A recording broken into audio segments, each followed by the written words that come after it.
Fala galera, beleza? Sou o professor engenheiro Leonardo Sec e hoje eu vou apresentar a primeira aula sobre projetos elétricos. Ela é voltada para um roteiro para elaboração para você fazer o seu projeto elétrico. Por que é importante eu ter um padrão para fazer meu projeto? Por que eu tenho que seguir um roteiro? Por que isso é importante? Porque você vai melhorar a qualidade do seu projeto, vai fazer em menos tempo e vai ganhar mais. Então vamos lá, vem assistir um pouco essa aula com a gente. Por que é importante? Como eu falei, você vai ganhar tempo, porque quando eu tenho um roteiro, eu não vou esquecer nada e eu não vou errar alguns passos e ter que voltar para fazer retrabalho. Então, se eu tenho um roteiro para seguir, eu economizo tempo de projeto. E a gente sabe que o projeto, o preço dele está muito atrelado ao tempo que você vai ficar trabalhando naquilo ali. Então, você vai economizar tempo. O segundo ponto é a qualidade. Quando eu tenho um processo, eu tenho um roteiro para seguir, eu começo a padronizar. A padronização me leva a ter qualidade, meus projetos vão sair uniformes.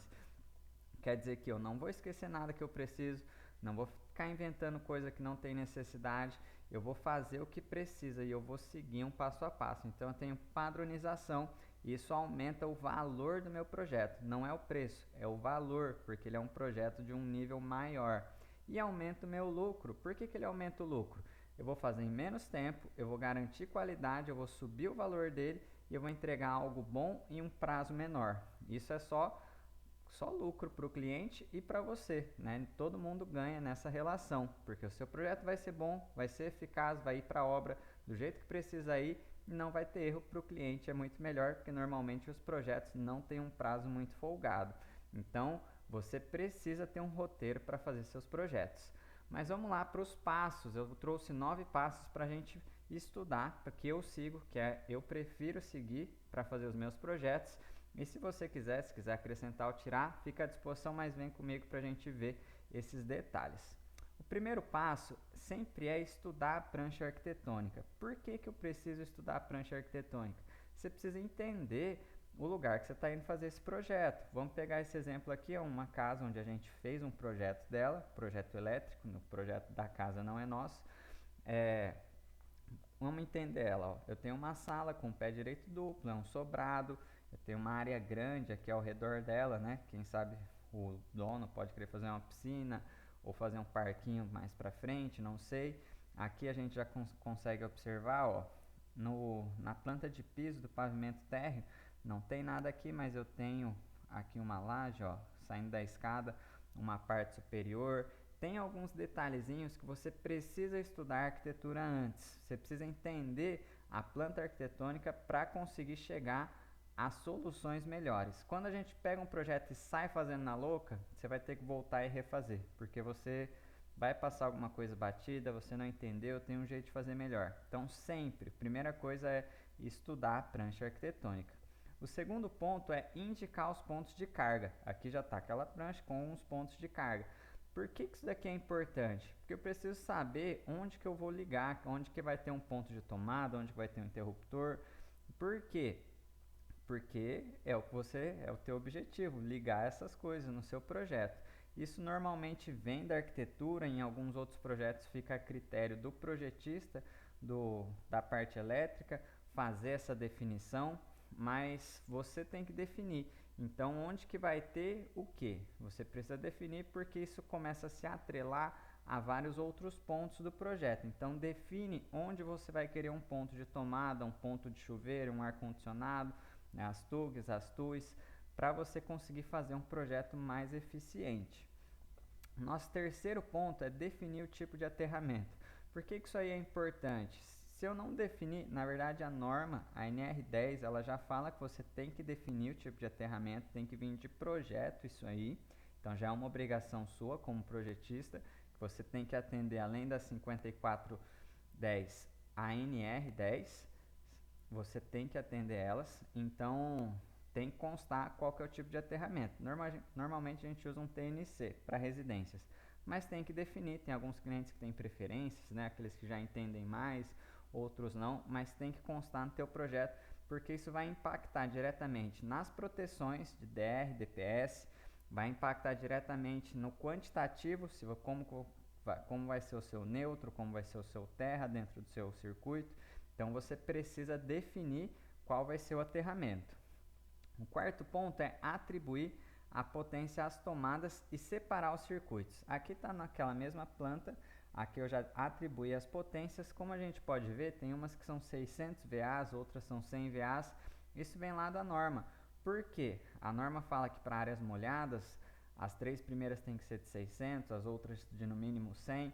É claro que isso é um mínimo, a gente tem que lembrar disso, porque se a gente pegar o mínimo de tomada que tem que ter, segundo a norma, a residência, o projeto que você está fazendo vai ter muito poucas tomadas, não vai ficar usual.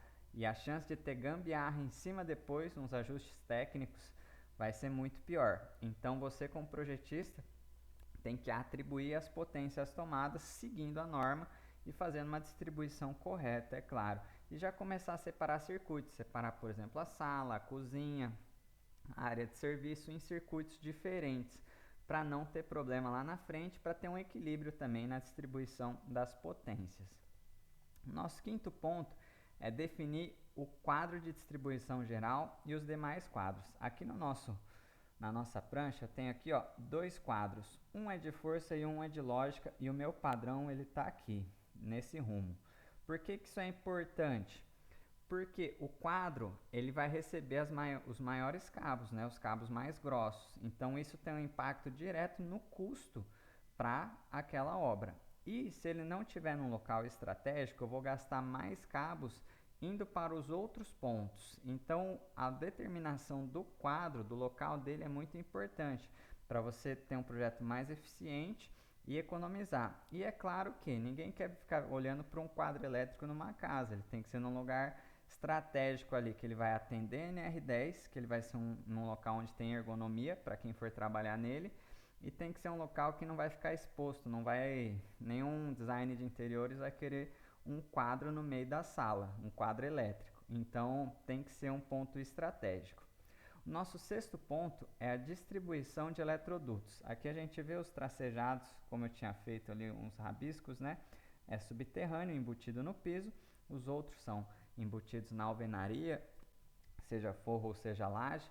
Aqui, por que é importante você pensar bem na hora de fazer isso? Como a gente já atribuiu as potências, você já sabe mais ou menos como que você vai separar esses circuitos. Então você faz uma distribuição mais uniforme. Com isso você consegue economizar cabos. Mais para frente a gente vai ver fatores de correção, por que é importante eu não socar todos os cabos no mesmo caminho, no mesmo eletroduto. Eu começar a fazer essa separação. Talvez eu vou gastar mais com mais vias, né, com mais eletrodutos, porém eu vou economizar em cabos lá na frente, não necessitando aumentar a seção, aumentar a bitola dos cabos, que a gente sabe que é o que dá mais impacto financeiro numa obra hoje, falando de materiais. Nosso sétimo ponto é o dimensionamento dos circuitos e proteção. Essa é uma tabelinha que eu uso, tem a descrição de circuitos, a tensão, o esquema, se é fase neutro-terra, fase neutro, por exemplo, uma iluminação, fase terra, se for uma tomada 220 e por aí vai.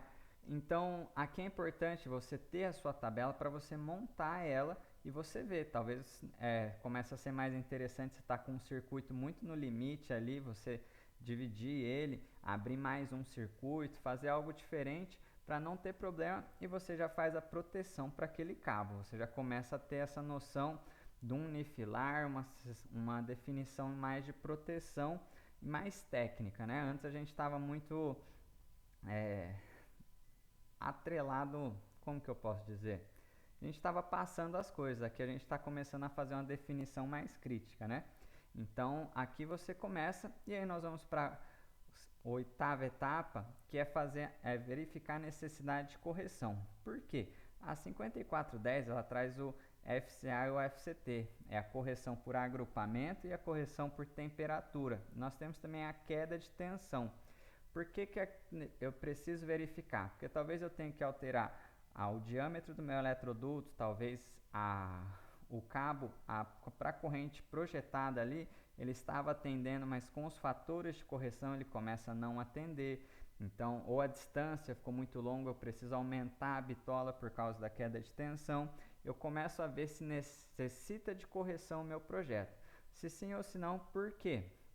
Porque isso é muito importante, porque é isso que realmente vai chegar lá e você precisa atender a norma no seu projeto. Então, você, antes de finalizar, você tem que verificar a necessidade de correção do seu projeto.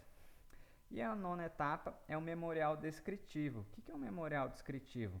Normalmente, para obras residenciais, não é entregue um memorial descritivo porque o cliente não sabe, ele não pede e segue assim. Mas obras comerciais, principalmente shoppings, eles pedem um memorial descritivo do que realmente vai ser executado, do que o projetista fala sobre aquele projeto. Então, esse aqui é um trecho, nós estamos falando sobre condutores, e ele fala o nível de isolamento, a seção mínima, a cor de cada cabo, tanto para as 3 fases, neutro, terra, retorno, as referências, aquilo que a gente indica para o cliente comprar de marcas, que a gente sabe que são marcas que não vão dar problema. Então aqui a gente faz uma descrição. É interessante você sempre fazer para não ter problema. Por quê? Você como projetista, você tem que garantir a eficiência do seu projeto e garantir também que ele vai ser executado. Se você não é um engenheiro de execução ou não está tocando a obra, você não tem essa responsabilidade, mas você tem que ajudar ao máximo para que quem vai executar realmente execute ela, não fique mudando seu projeto. Então, é mais um ponto que você traz para ajudar quem vai executar. Esses são os nossos pontos. É claro que dá para você dividir muito mais, destrinchar alguns deles, dá para você acrescentar outros. Se você buscar na literatura, tem alguns autores que trabalham até 17 pontos, mas esse é o mínimo para você fazer um projeto mais assertivo. O interessante é você, com a sua experiência, com os seus projetos, ir elaborando o seu método, o seu roteiro de projetos. Mas esse é um básico, já dá para você começar, você já vai garantir que o seu projeto vai atender tanto a NBR 5410 como a NR10, que é a norma regulamentadora de trabalho para serviços com eletricidade. Então você começa a estar precavido aí de problemas para os seus projetos, para os seus clientes. Essa é a nossa aula de hoje. Se você gostou, dá um like, se inscreve no canal e até a próxima.